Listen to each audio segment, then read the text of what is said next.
Mike says, how do you mount a heart-shaped cabochon into a bezel cup? Do you mean how to make a bezel cup or how to just simply mount it in a bezel cup? If you want to look at making a bezel cup, depends on whether the point of the heart is going to be nice and sharp. This is nice and sharp down here. You make the bezel in two halves. You make the bezel in that half, then you make another bezel in that half. And then you can make the bezel to fit exactly around the stone.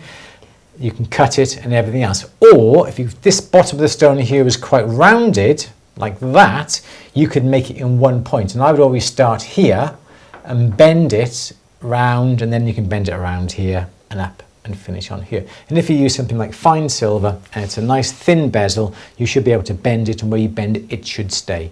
So that's how I would do it. I wouldn't start down here, because usually this point up here is usually quite sharp, and to try and get a really nice sharp corner and then bend it down is a little bit more difficult than starting here and bending it on this curve down here. Because you'd think the easiest way would be to, start at the bottom, tuck that right into the cleft and solder it at the bottom, but no.